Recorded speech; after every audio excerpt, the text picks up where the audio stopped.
Here we are again on the second week of January 2019, a brand new year, but many of the old issues are still with us.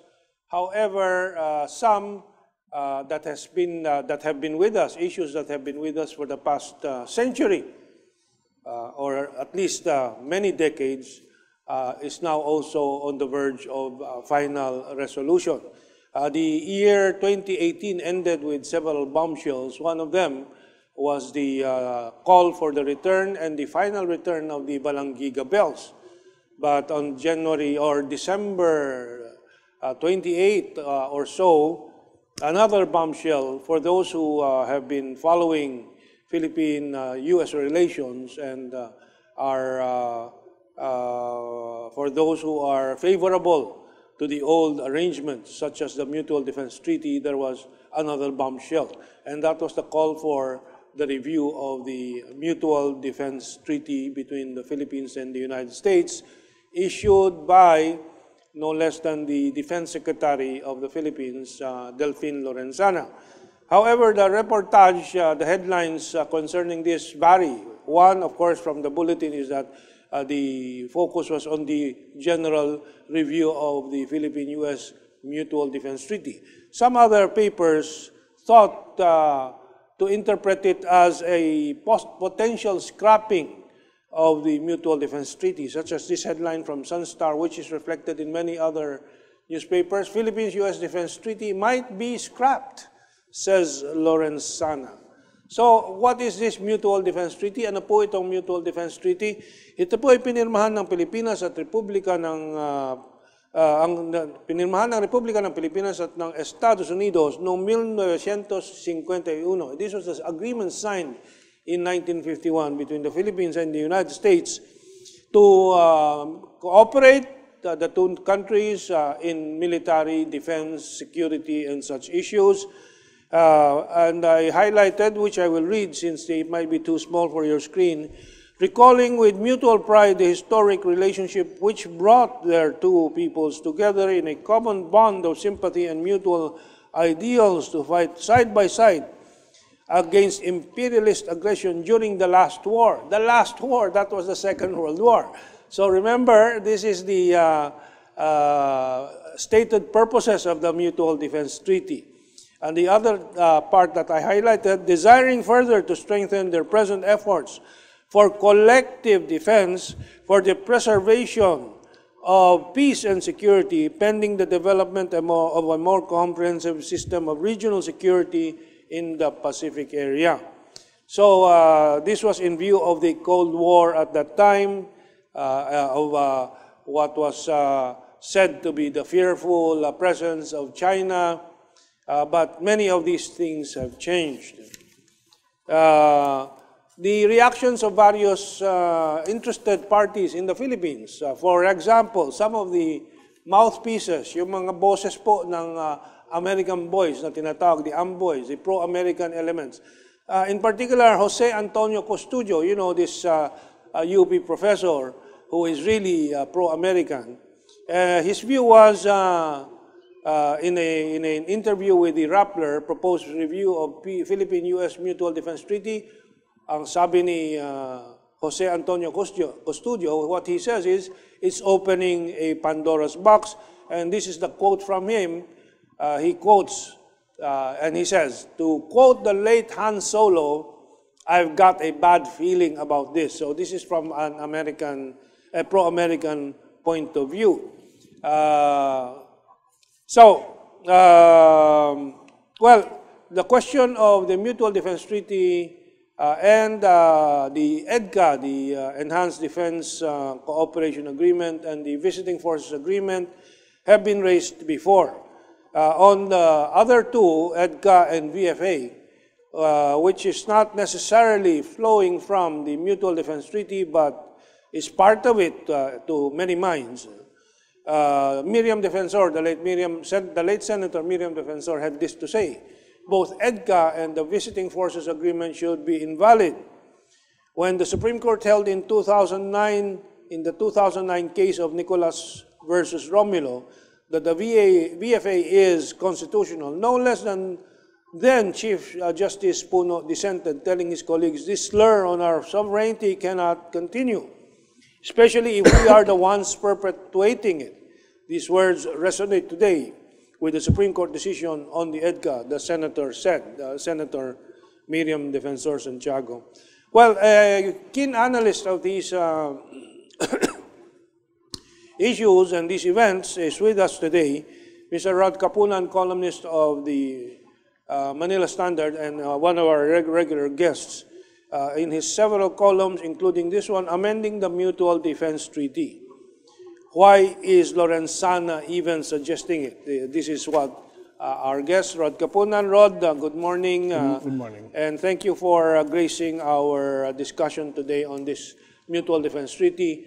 As I have reported, there are two interpretations. One, taking a report that it may lead to the scrapping, but there are others who believe this may lead to the reinterpretation of the treaty, as some have suggested, to include the disputed islands as part of the territories that the Mutual Defense Treaty should include in the defense between the two countries, the United States and the Philippines. But give us your overall impression.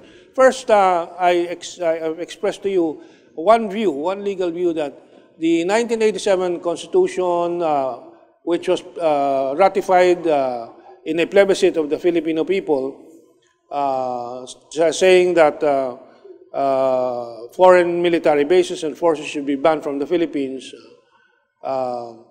They say that this has already nullified the Mutual Defense Treaty. Another view from Alberto Encomienda, Ambassador Alberto Encomienda, this has long lapsed because the purposes of the Mutual Defense Treaty was the Cold War and so on, and that no longer is true. The Mutual Defense Treaty was also in relation to SEATO, Southeast Asia Treaty Organization, the Security Treaty Organization with Southeast Asian countries, which is already defunct today. It does not exist anymore. What are your reactions to these? Yeah. Actually, the argument that the military bases has lapsed in 1991 after we ratified the Constitution has become moot and academic because the Supreme Court upheld the constitutionality of first, the Visiting Forces Agreement, second, the Enhanced Defense Cooperation Agreement, EDCA. Now, let us analyze this. EDCA, visiting forces, has nothing to do with the bases. It's simply a regular visit of U.S. forces to this country. On the other hand, EDCA requires the establishment of U.S. military bases. In fact, before they left in 1991, I remember, there were only 2 major U.S. military bases, Clark at Subic. Now it's 6. And most of them are now facing the Pacific and facing China Sea. I see, yeah. Yeah. Now, the second aspect of this suggestion to upgrade the military bases agreement is quite dangerous because, first, we want to include these disputed islands, which is known to us as Spratly or Callahan Islands. I call this is not part of our territory. Our national territory has been defined, as I said, in the 1935 Constitution, and that was based on the December 10, 1898 Treaty of Paris, which gave a title, demarcated the boundaries of the Philippines, and that title was given to Spain, to the United States by Spain. For 20 million pesos. For $20 million. Dollars at that $20 time. million. Dollars, yeah. And the same title was handed to us by the United States in 1946 after the grant of political independence. We have not altered the same title that was given by Spain to the United States. Now, so there were only 2 instances where we altered our national boundary, our national territory. Yeah. That was in 1973. 1973 is quite different because the interpretation then is historic right and legal title. We have a historic right and legal title over Sabah. But in this case of Spratly, we do not have. What we have is the so-called exclusive economic zone. Ibang-iba yan eh. Magkaiba yan. Ngayon, ang boundaries natin noon, kung yun ang pagbabasihan, is not included in the territory. Kung susundin mo yung 1935 Constitution at saka Treaty of Paris in 1898. Now, to add further to that, the issue regarding Spratly and some of these islands in the South China Sea has long been resolved in the Treaty of San Francisco in 1951.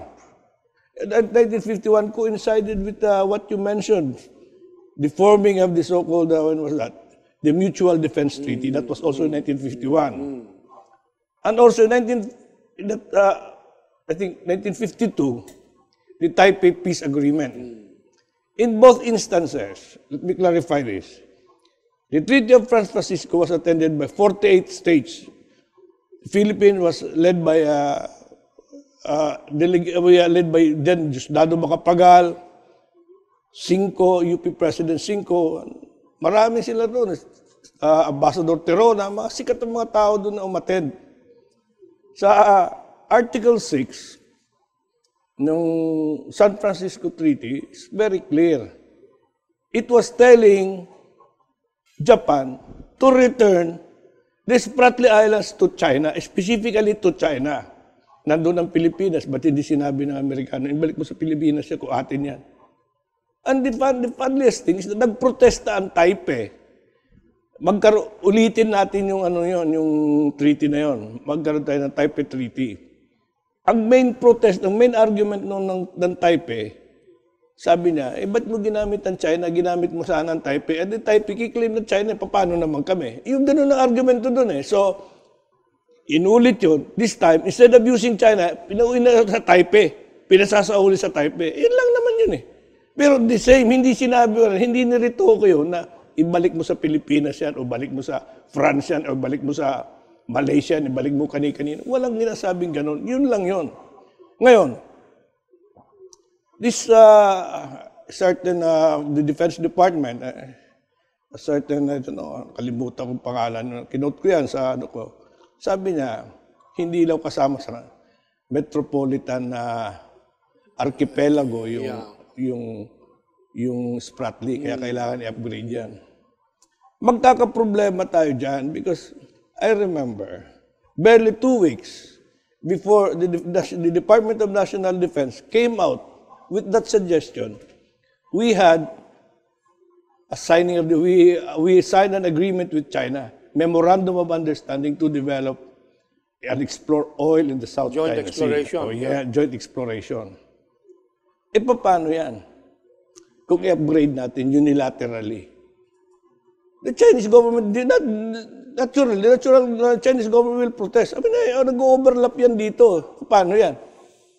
There are issues that will have to be resolved pag na-upgrade natin. For instance, itong mga adventurero dito, might exist na, hindi na mag-apply dyan na 60-40. In like manner, the China, hindi na pwede mag-apply sa atin 60-40 kasi ganun din ginagawa ninyo eh. Saan tayo pupulutin? So, itong mga problemang ito, I think, I am more inclined to believe that this suggestion to upgrade the Mutual Defense Treaty has nothing to do really with the defense of the Philippines because the United States has never considered, hindi iniisip ng Amerikano pagtanggol talaga tayo.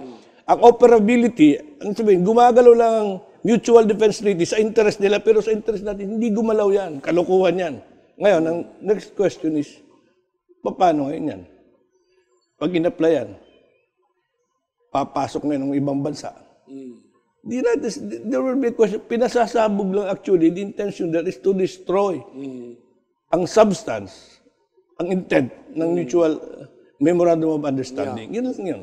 Yeah. Well, as you mentioned, which we'll restate in English, that there has been a view that this review can open the Mutual Defense Treaty to redefine the metropolitan area that is included in the guarantee of the Americans to defend the Philippines in, to include as part of the metropolitan areas of the Republic, Spratly. the Spratlys.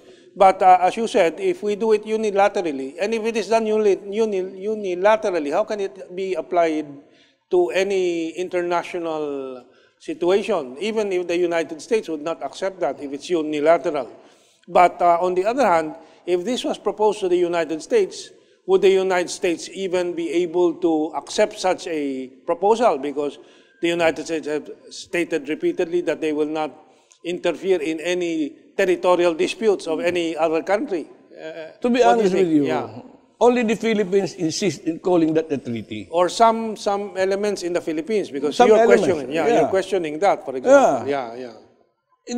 As far as the Americans are concerned, it's not a treaty. Because it's only they've an never- executive agreement. They've never ratified They it. never ratified it.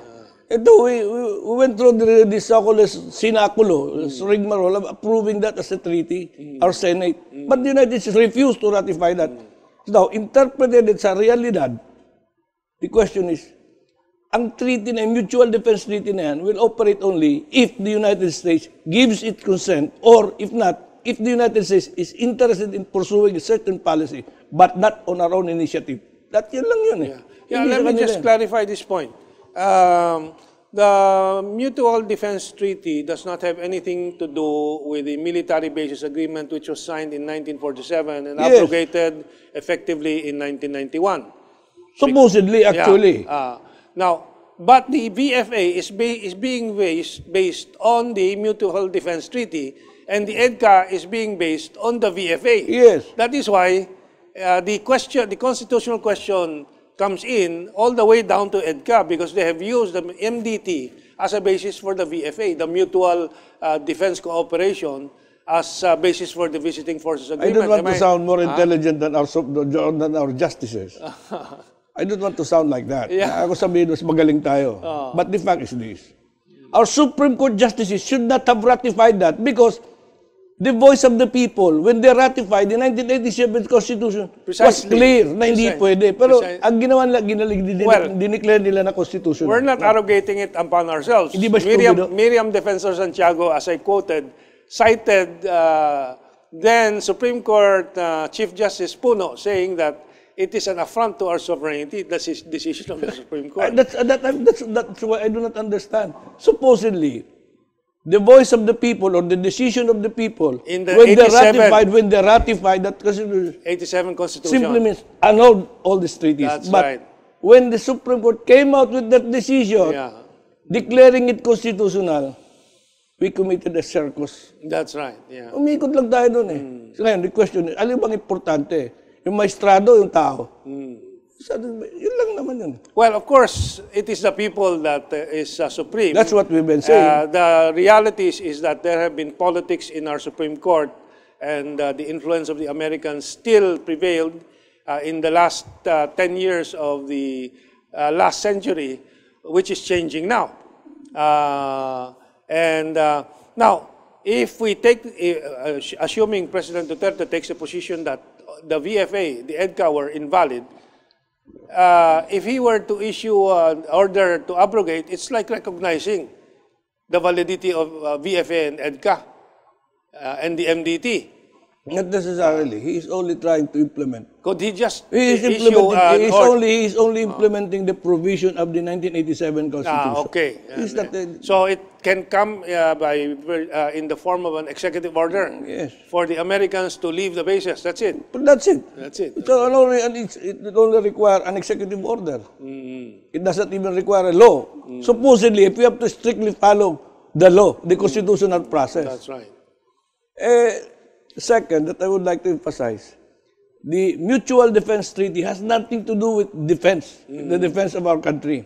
It has something to do with the interest of the United States in the Spratly Island, yung oil. Okay. They want to destroy the agreement. So, we'll go back to that after this break. On our second part, we'll talk about the termination and all the complications of the term termination. Yes. Okay, let's take this break.